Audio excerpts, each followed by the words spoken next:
One man's discovery was about to become an empire's obsession. No roads, no maps, no mercy for those who dared to cross the wilderness. So the Han Dynasty built something the world had never seen, a road that would carry silk and change history forever. Zhang Qian's discovery had given the Han Empire something it never had before, knowledge of the West. But knowledge alone could not move a single bolt of silk across 1,000 miles of hostile land. Between the Han Empire and the riches of the West lay a corridor no army had ever controlled. The Xiongnu held this corridor, taxing, raiding, and blocking any traveler who dared to pass through. If the Han wanted trade, they would first have to take the land by force of arms. Emperor Wu turned to two brilliant young generals, Wei Qing and his even younger nephew, Hua Tsubing. An empire that once fought only to survive now prepared to fight for something far greater. This would not be a war of defense. This would be a war to open the world. In 121 BCE, Han armies marched west not to raid, but to conquer and hold new ground. Leading the charge was Hua Tsubing, barely 20 years old, already a legend among his soldiers. The Xiongnu did not surrender their corridor easily. Every mile was paid for in blood. Hua Tsubing pressed forward relentlessly, striking deep into territory the Han had never controlled before. Battle after battle, the Xiongnu were pushed back from the corridor they had ruled for generations. By the end of the campaign, the Han controlled the entire Hushi corridor for the very first time. For Emperor Wu, this was not just a military victory. It was the birth of a new empire. But holding the corridor would require more than victory. It would require permanent walls, forts, and people. The emperor ordered the construction of 4 military commanderies to secure the corridor forever. Wu Wei, Zhangye Jiuquan, and Dunhuang rose from the desert, fortress cities built to hold the frontier. Dunhuang, the westernmost of these cities, became the gateway between the Han Empire and everything beyond. The Great Wall itself was extended westward, watchtower by watchtower, to guard the road being born. Beacon towers stretched across the desert, capable of relaying warnings across hundreds of miles within hours. Han soldiers stationed along the wall, scanning the horizon, disciplined and alert against the vast open desert. For the first time, travelers moving west could rely on protection instead of facing the wilderness alone. Settlers followed the soldiers, farming the corridor's edges and turning conquered land into a living frontier. With the corridor secured, Emperor Wu called on Zhang Qian once again, this time for a new mission. This time, he traveled not as a prisoner in waiting, but as an ambassador of a rising power. The same road that once nearly killed him now carried him safely toward the kingdoms of the West. He forged new relationships with the Wusun, the Fergana, and kingdoms far beyond the old frontier.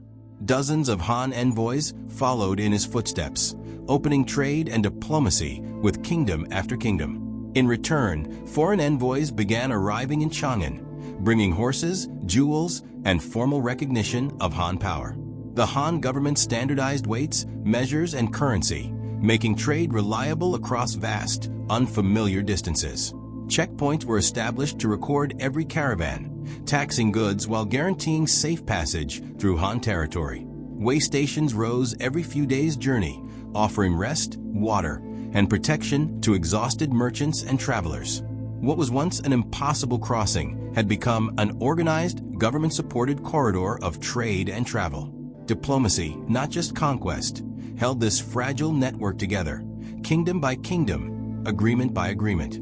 The famous heavenly horses of Fergana began arriving in China, transforming the strength of Han cavalry. These horses gave Han armies an advantage that would shape frontier warfare for generations to come. Chinese silk, lacquerware, and bronze began moving steadily westward, carried by merchants chasing new fortunes. Piece by piece, a single explorer's path had become a living, breathing artery of the empire. Dunhuang transformed from a military outpost into a thriving hub where cultures met and mingled freely. Goods from Persia, India, and Central Asia now sat beside Chinese silk in the same marketplace stalls. Languages blended in the streets as merchants from vastly different worlds learned to understand one another. Persian glassware, Indian spices, and Central Asian jade flowed east, transforming what luxury meant in China. Chinese silk, in turn, became a symbol of wealth and status in courts far beyond the empire's reach. Tax revenue from trade began pouring into the Han treasury, funding the empire's growing ambitions. Emperor Wu watched as a corridor once soaked in blood became one of his empire's greatest assets. Wealth from trade funded new construction, transforming frontier garrisons into genuine, flourishing cities of their own. Alongside merchants came travelers of faith, carrying ideas that would soon take root across the empire. Chinese artisans began adapting their crafts, blending foreign styles into their own work for the first time. By night, the corridor glowed with watchfires, a chain of light connecting two halves of the world. What began as one desperate mission had become an entire infrastructure, built to outlast any single emperor. Foreign kingdoms now sent tribute and envoys to Chang'an, acknowledging Han power across a growing world stage. The Han court hosted lavish banquets, showcasing the empire's reach to visitors from lands once thought mythical. Emperor Wu commissioned records and monuments, ensuring history would remember this as his defining achievement. Historians began documenting the campaigns, the roads, and the kingdoms now connected to the Han Empire.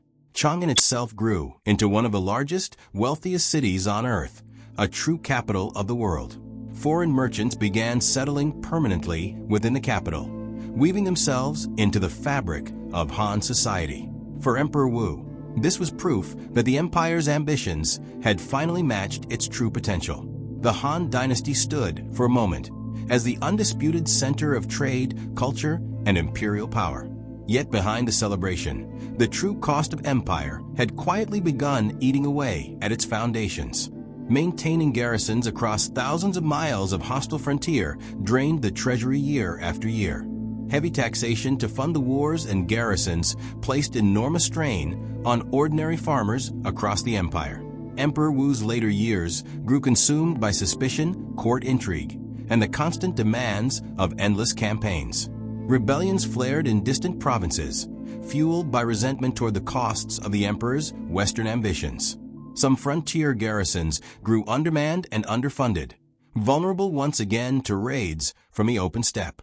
The very corridor built through blood and sacrifice began to falter under the weight of neglect. When Emperor Wu finally died, he left behind an empire both wealthier and more fragile than ever. His successors inherited both the glory of the trade network and the enormous costs of maintaining it. For a time, it seemed the very infrastructure that built Han greatness might crumble under its own weight. Yet even in decline, the roads themselves refused to disappear, too valuable for any successor to abandon. Merchants kept moving, regardless of politics, because the demand for silk had already reshaped the world. What Emperor Wu built as a military corridor had become something far greater than any single dynasty. Dynasties would rise and fall, but the infrastructure of the Hushi corridor would outlive them all. Centuries later, the ruins of these watchtowers would still stand, silent witnesses to an empire's ambition. The Han Dynasty had not just discovered the Silk Road, it had built the road itself.